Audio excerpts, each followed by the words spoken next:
Well, hello, friends. Mark Holmes here, and as always, thank you guys for watching, commenting, subscribing, and being part of the Joe Boo Sports Report. Without you guys, this does not work without you guys. So I appreciate each and every one of you guys.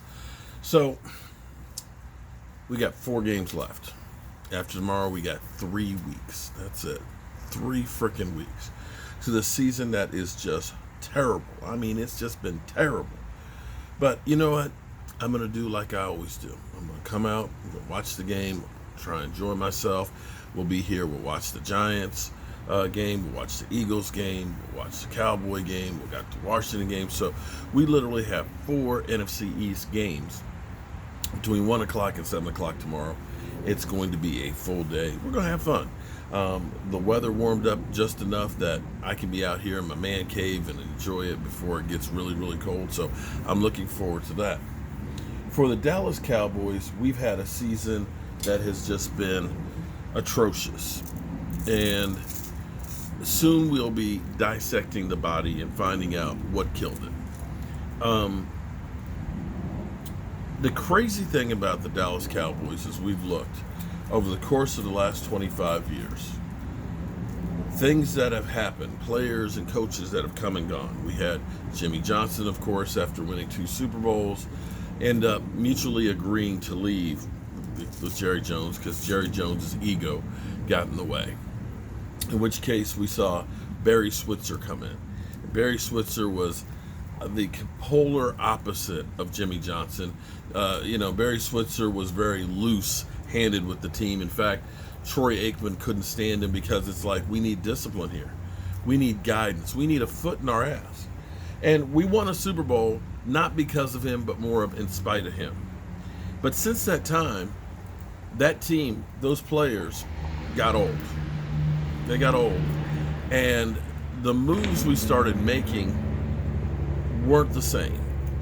We kind of got willy-nilly with the picks and things and moving up and down in the draft and trying to make statements more than anything else. When you think about, for example, the Morris Claiborne deal, Morris Claiborne was thought to be the best player on defense out there.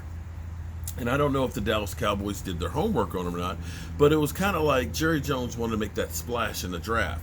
And he took that number 1 and that 2 and he moved up and everything else. And everybody was like, oh my God, look what you did. Oh my God, they got the best defensive player in football. And, of course, everybody's patting him on the back.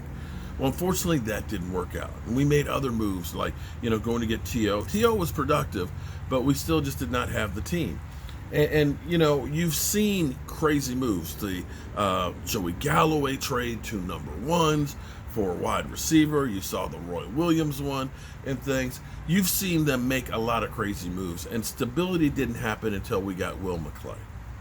But we had Bill Parcells come in here, restock the cabinets, The cupboards were bare when he got here, but the team that Jason and Garrett eventually inherited was mostly built by Bill Parcells.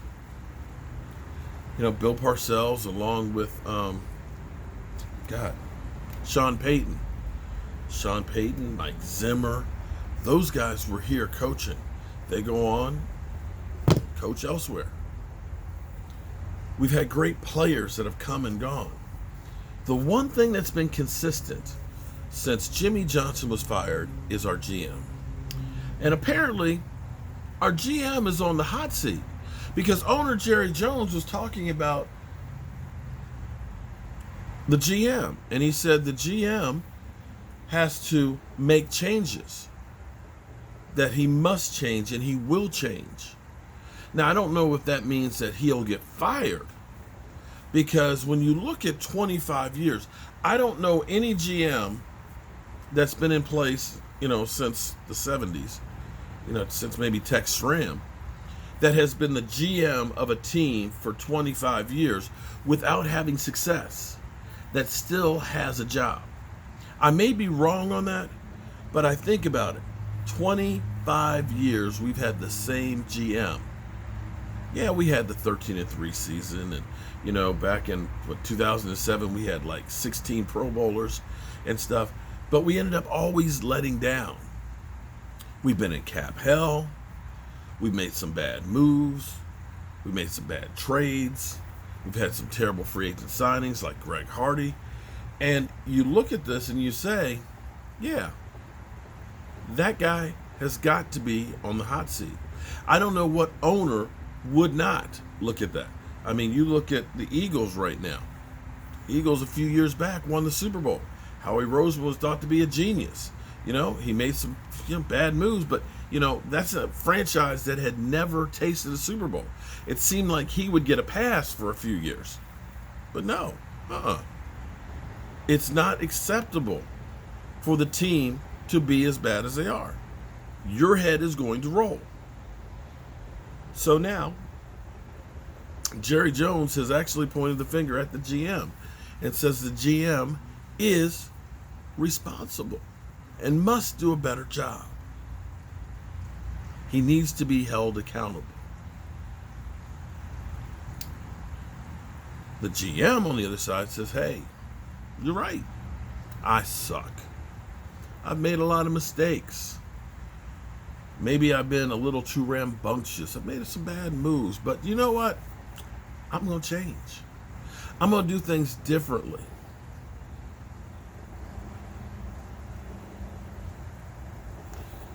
You know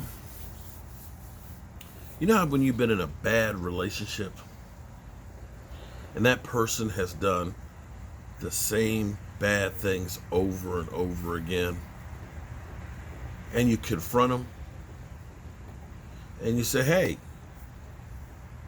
dude, lady, I can't believe you're doing this to me. And they stop, oh, no, I'm sorry. That's not me. I made some mistakes, but I'm going to change. I'm going to do better. I'm going to get refocused. I'm going to get dedicated to you. I'm going to handle my business. Because I care about you. Have you been in that situation before? What happens?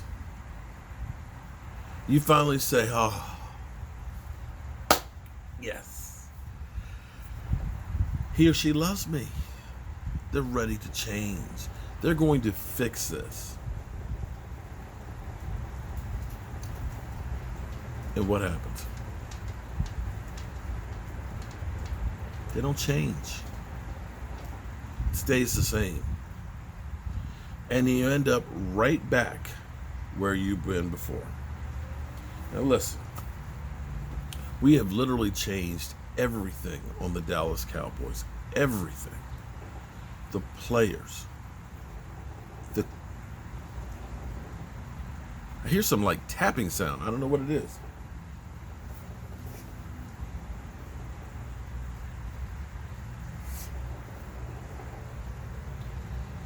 I don't know what it is. But anyway, it's driving me crazy. But they don't change. I'd like to think that Jerry Jones would do things differently, but if he really and truly means what he says, then we need something to let us know that this is going to be different. I say what you do is, how about this? Make us fans feel better. Why don't you take the head of scouting and say, you know what, Will McClay, we're worried about losing you. You found CeeDee Lamb. You found Gallimore. You found Tyler Badass. You found Diggs. We've had some really successful drafts because of you. You have been evaluating the talent and doing a really good job. We're going to promote you to GM. And the great thing about this is this would be good for a couple of reasons. One, it would actually make us feel like maybe you really are changing. That maybe we can believe what you're saying. Because I got to believe the fact that the NFL told you that your brand is messed up. You're not worth being on Sunday night. We'd rather see the Cleveland Browns and the New York Giants with Jason Garrett. That's got to hurt. That's like they stuck the knife in your back and they twisted that sucker. I got to believe that hurt. I know you spun that and say, oh, that. No, that hurt. That hurt you to your bone. That your team is garbage. And this is rock bottom. You do that move, that makes us say, okay, maybe Jerry Jones is serious this time about making some changes. I'm not saying you can't have an influence on the team, you own it. But you need to have people who know what they're doing in charge making these decisions. Somebody that you trust doing this. And promoting a minority candidate to a GM, that'd be a good thing for the NFL as well. And if per se, the rules go into effect that you develop minority candidates, and Will McClay comes through here, gets you a Super Bowl and stuff, and he leaves and goes elsewhere, you're getting a pick because of it. Jerry, I'm not a young man anymore. I don't know, after COVID and 2020, how many years I got left. I'm hoping that I'll see a Super Bowl again before I leave up out of here. And I got to imagine, with you being even older than me, you have that same sense of urgency. And you got to realize that the shit you've been doing all these years has not worked. You got to try something different. It's just the way it is. All right. We'll see what the Cowboys have tomorrow.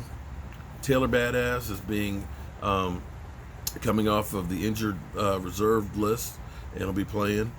We're playing for playoff positioning. We win, we hurt ourselves, we lose, we help ourselves.